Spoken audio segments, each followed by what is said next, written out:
ഇന്ന് പച്ചമാങ്ങ വെച്ചിട്ട് നല്ല ടേസ്റ്റോട് കൂടി ഒരു കറി പെട്ടെന്ന് എങ്ങനെ ഉണ്ടാക്കാൻ നോക്കാം കേട്ടോ.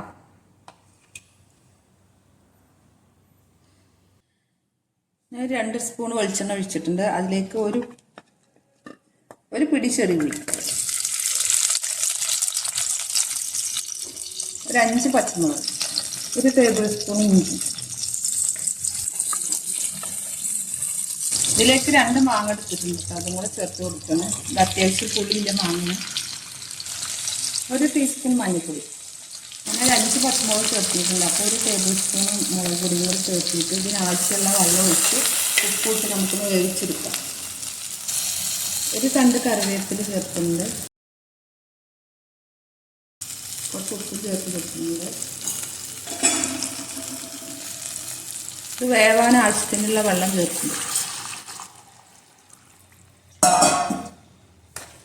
നമുക്കിത് നന്നായി ഒന്ന് വേവിച്ചെടുക്കാം. അപ്പോൾ നമുക്കിതൊന്ന് മൂടി വെച്ച് വേവിക്കാം. ഞാനിതിന് വേണ്ടി അരമുറി തേങ്ങയാണ് എടുത്തിട്ടുള്ളത്. അത് നമുക്കൊന്ന് നന്നായി അരച്ചെടുക്കാം. മിക്സിൻ്റെ ജാറിലേക്ക് മാറ്റണം.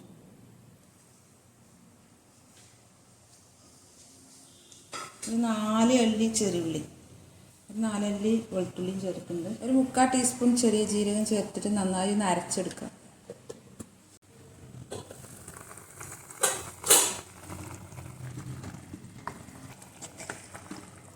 അപ്പം നമ്മളെ മാങ്ങയൊക്കെ ഏകദേശം ഉടഞ്ഞ് വരുന്നുണ്ട് കേട്ടോ. അപ്പോൾ ഇതൊന്നും കൂടെ വേവട്ടെ. എന്നിട്ട് നമുക്കതിലേക്ക് നമ്മൾ അരപ്പൊന്ന് ഒഴിച്ചെടുക്കാം.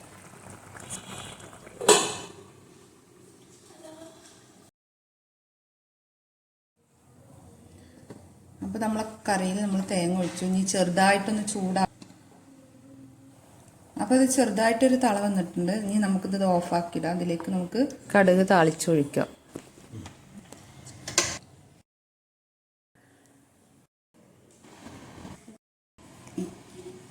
ഞാൻ ചട്ടിയിൽ 2 ടേബിൾ സ്പൂൺ എണ്ണ ഒഴിച്ചിട്ടുണ്ട്. അതിലേക്ക് ഒരു 1/2 ടേബിൾ സ്പൂൺ കടുകിട്ട്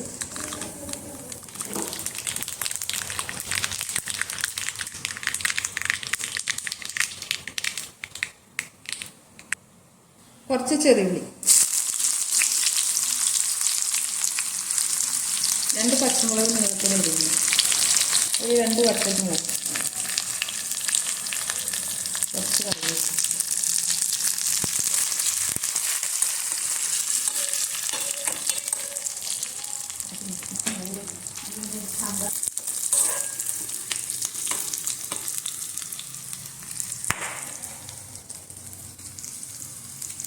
അതിലേക്കൊരു 1/2 ടേബിൾ സ്പൂൺ മുളക് പൊടി.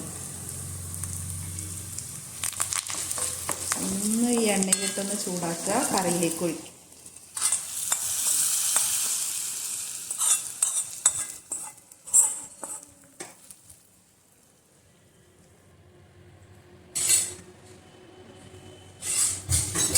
അപ്പോൾ നല്ല ടേസ്റ്റോട് കൂടിയ മാങ്ങാക്കറി ഇവിടെ റെഡി കിട്ടും. അപ്പോൾ ഇനി പച്ചമാങ്ങ കിട്ടുമ്പോൾ എല്ലാവരും ഒന്ന് ഇങ്ങനെ ഉണ്ടാക്കി നോക്ക്.